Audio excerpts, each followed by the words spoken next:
Assalamualaikum. Waalaikumsalam.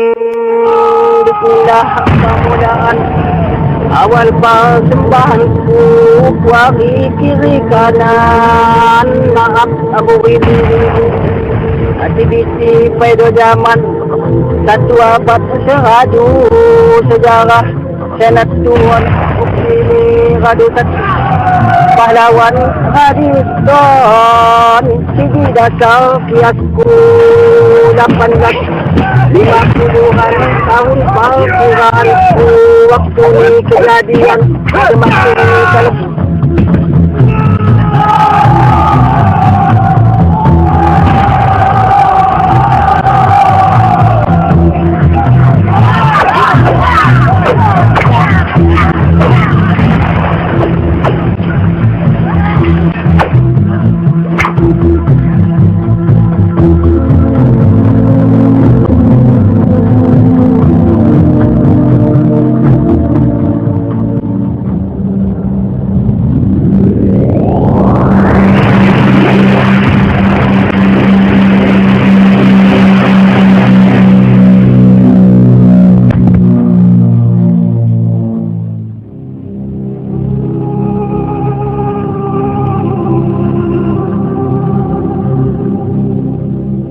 sudah kita ketahui bahwa tujuan utama dari kedatangan bangsa-bangsa Eropa ke Indonesia adalah mencari rempah-rempah seperti pala, cengkeh, dan lada yang mereka butuhkan di Eropa. Untuk maksud ini, mereka secara sistematis mengusahakan politik monopoli di daerah yang mereka kunjungi, yang disusul dengan usaha-usaha kolonialisme untuk mempermudah tercapainya tujuan pertama tadi. Begitu juga halnya dengan bangsa Belanda di Kepulauan Indonesia melalui serikat dagangnya VOC berusaha memperoleh kedudukan monopoli di mana-mana. Pada abad ke-17, Belanda memperoleh kedudukan monopoli cengkeh dan pala di Maluku. Belanda berusaha mempertahankan kedudukan monopoli yang telah diperolehnya. Dalam sejarah perkembangan VOC di Indonesia, kita kenal apa yang disebut Hongitohten, yang merupakan pelayaran pengawasan dengan mempergunakan perahu-perahu dayung besar yang disebut kora-kora.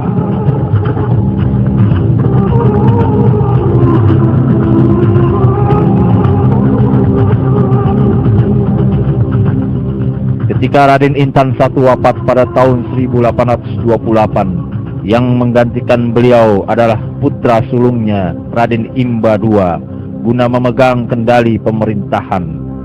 Ternyata kemudian bahwa beliau ini bukan hanya mewarisi tahta kekuasaan, tetapi mewarisi pula jiwa dan semangat ayahanda beliau, ingin tetap mempertahankan keutuhan dan kedaulatan atas wilayahnya yang merupakan aspirasi rakyat di daerahnya terhadap keinginan pencaplokan wilayah oleh kolonialisme Belanda.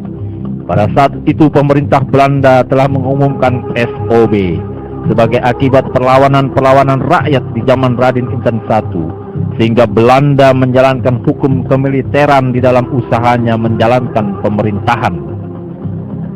Sementara itu pula, pemerintah Belanda sedang terpusat perhatiannya kepada perang di Ponorogo di Jawa Tengah. Namun demikian, setelah mereka mendengar tentang wafatnya Raden Intan I, mereka menganggap tibalah saatnya untuk mencengkeramkan kuku-kuku kekuasaannya atas daerah dan rakyat Lampung. Dugaan mereka bahwa akan mudah menguasai Lampung ternyata keliru.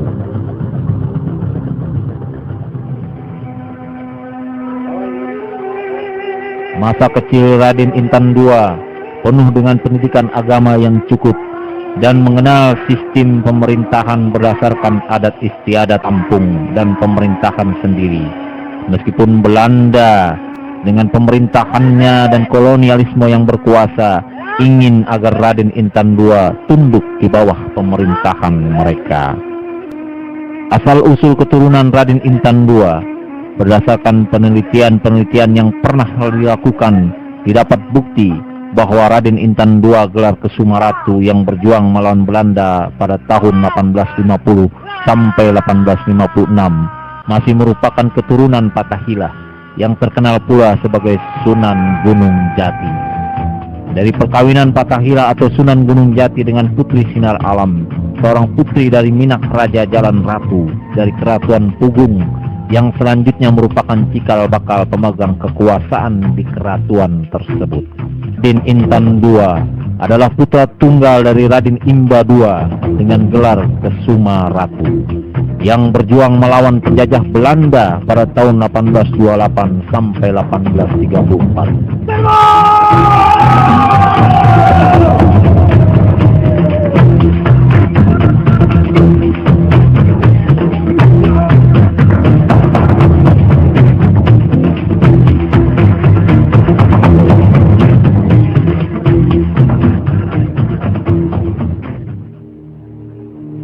Detik-detik terakhir gugurnya Raden Intan II, tanggal 5 Oktober 1856, pada malam hari sekitar jam 23.30 malam, di sebuah daerah persawahan terbuka di daerah Tataan dan Gayam, Raden Intan II memenuhi undangan Raden Rapat.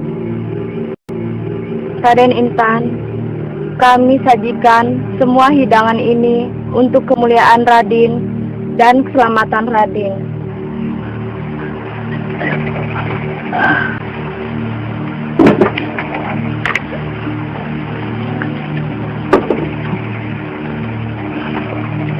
Semoga Raden berkenan dengan jamuan kami yang sangat sederhana ini. Kami tahu Raden baru kali ini melihat hidangan yang sepertinya Raden tidak pernah melihat seperti ini. Karena Raden harus tinggal di hutan untuk menghindari kejaran para penjajah. Sampai-sampai Belanda nyaris susah payah mencari Raden. Dan saya sangat terima kasih karena Raden telah memenuhi undangan kami, Raden. Maaf, tempatnya seperti tidak layak buat Raden. Mengapa Raden Rapat? Aku senang ada undangan ini. Sebagai pimpinan di daerah Tataan dan Gayam, aku berharap engkau dan sebagian rakyat Lampung yang tersisa tetap setia kepadaku dan juga bumi tercinta ini untuk mempertahankan tanah tumpah darah kita dari cengkraman kaum penjajah.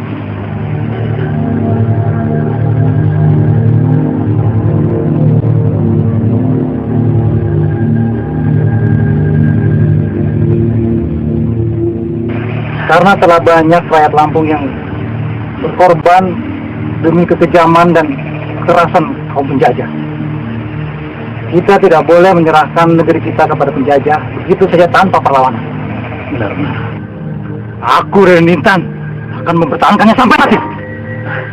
Jangan khawatir, Raden. Perjuangan dan kesetiaan kami pada Raden serta tanah Lampung ini, Raden.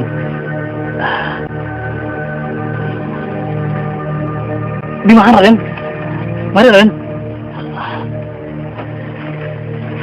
Mari, Raden.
Tuan, kami telah melaksanakan tugas yang Tuan berikan. Inilah orang yang Tuan cari selama ini. Kami punya 2 orang saksi. Dan 2 kiai ini pasti mengenal siapa orang di hadapan kita ini. Prajurit, hadapkan kedua orang itu kepada kami.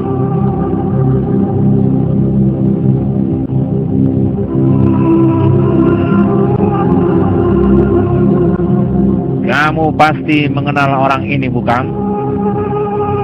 Kamu pasti mengenal orang ini, bukan?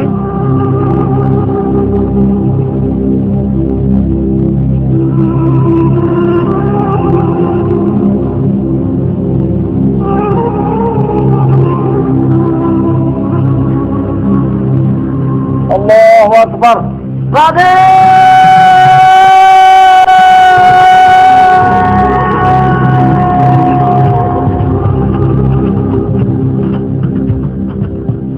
Raden Intan II telah berjuang memimpin rakyat di daerah Lampung dengan didasari oleh landasan yang kokoh kuat untuk mempertahankan kedaulatan dan keutuhan wilayahnya terhadap nafsu pencaplokan oleh kolonialisme Belanda. Perjuangan beliau didukung secara luas oleh rakyat di daerah Lampung dan memperoleh pula bantuan dari rakyat daerah-daerah lain seperti rakyat daerah Banten. Karena perjuangan beliau adalah sesuai dengan aspirasi rakyat di daerah ini khususnya dan rakyat di Kepulauan Indonesia umumnya. Raden Intan II boleh gugur sebagai kusuma bangsa, tetapi semangat dan jihadnya tidak akan pernah padam selamanya.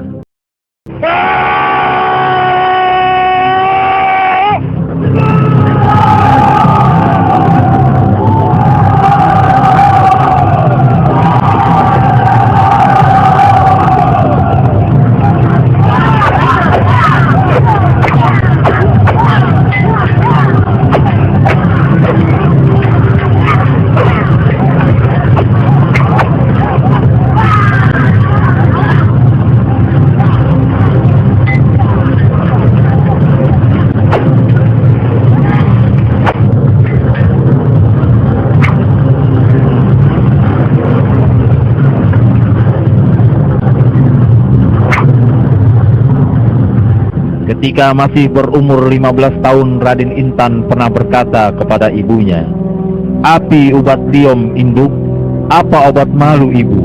Ibundanya menjawab, "Mati, anakku." Kalau kita berbicara tentang sejarah, maka negara Republik Indonesia inilah yang paling banyak sejarahnya. Dikarenakan penduduknya yang bersuku-suku, yang mendiami beribu-ribu pulau, dan banyak pahlawan-pahlawannya. Yang banyak kita kenal diantaranya pahlawan Diponegoro, pahlawan Patimura, pahlawan Cut Nyak-Din. Di sini, di Lampung, kita mengenal juga pahlawan yang diantaranya Raden Intan I, Raden Imba II, Raden Intan II. Diawali dari Raden Intan I yang berjuang dari tahun 1817 sampai dengan 1828. Berkenaan dengan perjuangan beliau, Raden Intan I yang sebagai kepala marga ratu, beliau didatangi oleh Belanda untuk diberi gaji 2.500 gulden, namun beliau bersama dengan para punggawa, para penyimbang, tokoh masyarakat Lampung, bangsa Lampung sendiri yang tinggal di buminya sendiri, kok akan digaji oleh orang luar. Harga diri dari bangsa Lampung timbul untuk mengangkat senjata melawan Belanda. Diawali 1817 di Benteng Kuripan Saka terjadilah peperangan yang disebut peperangan Benteng Pari. Belanda yang pada waktu itu bersamaan juga pada 1825-1830 perang dengan Diponegoro, sehingga terfokuslah pasukan Belanda untuk mengalahkan Diponegoro. Lampung dapat berdiri, dapat tegak pada zaman Raden Intan I. Kemudian dilanjutkan oleh anak beliau, yakni Raden Imba II pada tahun 1828. Raden Imba II beserta hulu balangnya yang terkenal yakni Elang Bruas dan Raja Mengunang, pada waktu di Benteng Raja Gepeh, waktu diserbu pasukan Belanda, dapat menyelamatkan diri. Sehingga mereka ke Bengkulu untuk menyelamatkan diri, untuk mencari bantuan. Namun di sana mereka tertangkap oleh pasukan Belanda dengan kapal dibawa ke Batavia. Menurut cerita, beliau dibuang ke timur.